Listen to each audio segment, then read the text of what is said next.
Hey guys, welcome back to Caffeine and Crime. Today is episode 10 of season 1, which is the season finale. I would say it's bittersweet, but I'm honestly so excited because I'm already working on content for season 2, and I will have a date here soon of when season 2 is going to kick off. But I wanted to go ahead and finish up the season today, but I did kind of let you guys know in my last episode that I will be doing a wrap-up, and that is where I will be discussing all of the episodes with season 1 and talking more about that. More than likely, I will have a date for season 2 for you guys and that wrap-up as well. My wrap-up will be posted next week at pretty much just around the same time that I normally post. I know it's kind of all over the place. Like sometimes it's doing really good and it's in the mornings every Tuesday. Sometimes it's later in the day on Tuesdays, but regardless, I try to get it up on Tuesday for you guys. So that's when the wrap up will be posted as well. And it'll be on all podcast platforms and also on my YouTube as well. I did want to throw a little disclaimer out for anybody watching on my YouTube channel. So I know a majority of you guys listen on the podcast, which is, great. I love that. I myself listen to so many podcasts, so I really enjoy that as well. But I know I've mentioned it before, and so I'm going to mention it again because sometimes I get on here and I look a little wild, but I do have a beauty YouTube channel. So a lot of the time when I film these, I'm trying to multitask and get a lot of stuff done. So I usually will do a beauty video and then I'll jump into a podcast. That's why sometimes I look very vibrant and out there. So yeah, today I'm rocking some purple and pink eyeshadow, and I'm going to be talking about true crime and murder. So I kind of want to just throw that out there so that it's out in the air and you guys know. But I do plan on talking a little bit more about myself in the wrap-up video as well, or wrap-up season 1. So I will talk a little bit more about myself, and also we'll have all of my other stuff that I do in the description of that one. But for today, I want to go ahead and wrap up season 1 with episode 10. And this is going to be about a case that is in the same state that I am from, so, and that I'm currently living in. But I did a little bit of a flip this last week. So usually whatever episode you guys are listening to, I filmed the week before, and that's when I did all of my research on that case to make sure I have as many details as possible for you guys. But I was doing a different case, and last week was a very hard week for me. There was quite a bit of hate and stuff like that. You guys might have been able to tell. If you guys watch my YouTube channel, then you guys for sure could tell.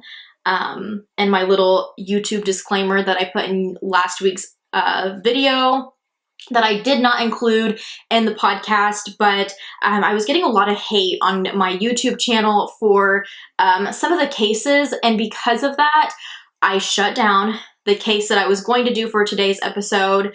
I was like, nope, I'm not doing it. I don't want any more cases where I'm going to take any heat, because this particular case I get very heated about. I'm going to save it for a different date and come back to it. But I thought to end out this season, I could still do a case that is still very dear to my heart, because oh my gosh, this case messed me up for a while, and I thought it was definitely worth putting out there. I do want to put out a graphic warning because this is still pretty graphic, and it is about another child. So I know that I tend to do a lot of cases on children. Children are very dear to my heart, and those are the cases that really, really struck a chord with me when it comes to cases that go so public. But I am a true crime junkie. I do research on all kinds of different cases, so if you ever do have any cases you would like to throw my way for me to take on, please do. My Instagram is at Caffeine Crime Podcast, so just send them right over there on a message, and I will get back to you and go ahead and put your episode request down. Hailey Owens was a 10-year-old girl from Springfield, Missouri. I am from and live in Missouri currently, and this happened in 2014, and literally 2014, I feel like was a long time ago. It was before I had my second son. My first son was still an infant, like literally like 6 months old when this happened. But it was still like, if I think about the case, I'm like, oh my God, that feels like it was yesterday.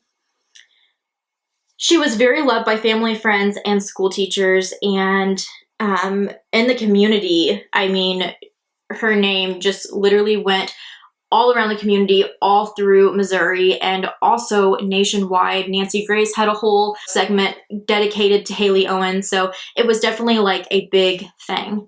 So I'm gonna go ahead and start in with this story. So little 10-year-old Hailey, I am a little confused on this point because I've seen news articles on both ends, or some say that around 5 p.m. she was walking to her friend's house, and some say around 5 p.m. she was walking home from a friend's house. Regardless, she was walking on a street, home or to a friend's house, when a man in a truck approached her and asked for directions. And he asked for a certain street, and she had said, no, I don't know where that is, and she kept walking. At this point, he opened his door and he called her back over to tell her something, or that he needed, to ask her something else, and she walked right over to him, and at this point, he grabbed her, tossed her over his body into the passenger seat of his truck, and sped off. This happened on February 18th, 2014. It was like any other day. Hailey went to her friend's house all the time. She would walk around all the time. It was a neighborhood that was more trustworthy, so her parents didn't really, or her mom didn't really see a big deal with this. In many cases of these types of things that often happen about kids being abducted like this, just right off the street, it's really hard to think if there's ever going to be something that's going to solve this, because a lot of the time these cases just are ongoing. They take forever, and sometimes they unfortunately turn into cold cases. But for this case of Hailey Owens, there was actually eyewitnesses who seen this go down. Michelle and Carlos Edwards were in their garage talking when they seen the man stop in his truck in the road and ask for directions, and they seen Hailey say no, and she walked off. They said in a matter of 10 seconds, that's all it took for him to reel her back over to his truck, open the door, and fling her in and speed off. There was nothing they could do, but for one, Carlos chased after the truck while Michelle wrote down the license plate number and then ran in to call the police. Some other neighbors close by also seen what had just happened, and I'm sure heard Carlos and Michelle frantic, that one of the other neighbors jumped into their vehicle and tried to chase down the truck, but unfortunately lost the truck. Carlos, of course, could not run after a speeding truck, and all they had to go off of at this point was the license plate number that Michelle fortunately did write down. After calling 911, the scene became a very marked off place where they weren't letting anybody through. They were marking it off. They were making sure that they, got all of the facts straight. They did get the license plate number. At this point, Michelle is cooperating and telling the police, what's going on. But Carlos actually took it upon himself to go door to door looking for her family, this little girl's family. Wound up coming up to this young boy, and he told this boy the description of Hailey, and the boy said, that sounds like my sister. And so the boy took him home to his mom. The little girl was in fact Hailey Owens. She never came home, and nobody knew where she was at.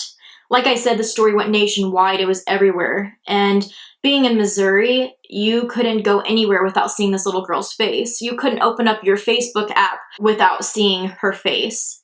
Amber Alert was issued statewide and even to neighboring states. It was so crazy that in the matter of hours, that is how long this case really played out.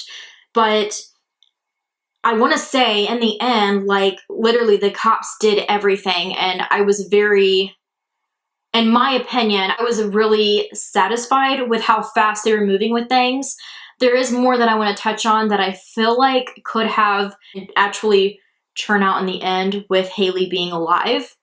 But I feel like the major thing is the fact that they had a description of not just Hailey and what she looked like in photos and everything, and they had it plastered everywhere, but they had a description of a gold Ford Ranger with the plate numbers of 1YF454 or 1Y7454, literally off by one number. But I feel like you would really be able to narrow it down to a certain suspect really quick, which they ended up getting. They got the suspect, and this person did drive a gold Ford Ranger truck and had the license plate number of one of those. I don't know exactly which one it was, but they did have it. So it was like, you know, this all went down around 5 p.m., but somehow a suspect wasn't identified until about 8:30, and I feel like that was the downfall of this case. Besides that, I feel like the police did an amazing job with this, but if there was just less of a delay during that time of narrowing the suspect, I feel like there would have been that chance of finding Hailey alive. Everyone in the area was on the lookout for Hailey and this truck. The Amber Alert, like I said, went throughout the state and to neighboring states. And by 8 p.m., a gold Ford Ranger truck with a license plate number that matched one of those was identified, and they had a suspect. The cops went to the suspect's house and sat. The Ranger was not there, and they waited for any type of activity. This truck, a gold Ford Ranger, finally pulled into the driveway, matching the license plate number, and the police approached him. He had blood on his outfit, and he was very cooperative of going in and being interrogated. And I feel like it was never really announced on exactly what that conversation detailed, because by the time they made it to Greene County Jail to question him, he was already being booked. And this guy was Craig M. Wood, 45, of Springfield, Missouri. Craig Wood had been employed at the Springfield Public Schools for around 15 to 16 years. He, of course, was let go as soon as this happened, but he was a substitute teacher and just kind of like a fill-in position until he became a full-time teacher aide and coach. I think it said around 2006. So he spent a long time of his career, I guess you could say, as just being like a sub and not really having like a full-time position until 2006 is what I read on it. But yes, he was working at a middle school with children around Hailey's age. But like I said, he was already pretty much arrested at this Greene County jail once they brought him in. So I think with the blood on his clothes, they pretty much were like, this is our guy. Around 11 p.m. that day, a search around the residence was done and evidence was obtained that linked back to Hailey. And this evidence later on, I think I'll mention, was actually in a dumpster. They found Hailey's clothes that matched up what she was wearing. I think she was wearing a t-shirt and some jean shorts, but it matched up the description of what her mom said she was wearing. So that kind of linked them a little bit. I don't know if DNA of his was found on it. I don't understand how they would be able to process it that fast. I think the dumpster was located pretty close to where he lived, so I think that's how they put two and two together. Finally, around 2 a.m., the search warrant was finally gone through for them to actually go into his residence and search his whole house. Around 2:30, it was already confirmed that there was a body of a 10-year-old girl in the basement of this home. Hailey's family got the call that there was a body, again, of a 10-year-old girl around 5:30 in the morning, but they did not say that this was Hailey yet. They just said, we have a gut feeling that it is. The following day, at 6:30 a.m., Craig Wood was named the suspect, and by 7:30 that morning, the Amber Alert was called off. They had in fact identified the body as Hailey Owens. Flowers, stuffed animals, and more were left on the street where she was abducted. Businesses, hospitals, and schools wore pink and purple, her favorite colors, to honor Hailey. People believed that he had been watching the area for a while and planning it all out, because it was just such a fast-paced kidnapping that it was like this had just had to be planned. And some people thought that she approached him so willingly, like she knew him. I don't know if she was linked to the same school he worked at or anything of that sort whatsoever, but he had to have been somewhat inviting for her just to walk right over to him. After searching everything into his house, including computers, cell phones, DVDs, stuff like that, there was actually photos of Hailey, her dog, pictures of her family, her house, those sort of ordeal stored into his phone literally like minutes before the kidnapping. So he did plan this. We don't know how long of a process this was of planning this out, but for whatever reason, he had his eyes set on Hailey, and his plan of what he was going to do to her and how she was going to end up dead was all planned out. This was first degree. And this is the end of part 1 of season 1, episode 10, Hailey Owens. Go ahead and check out part 2.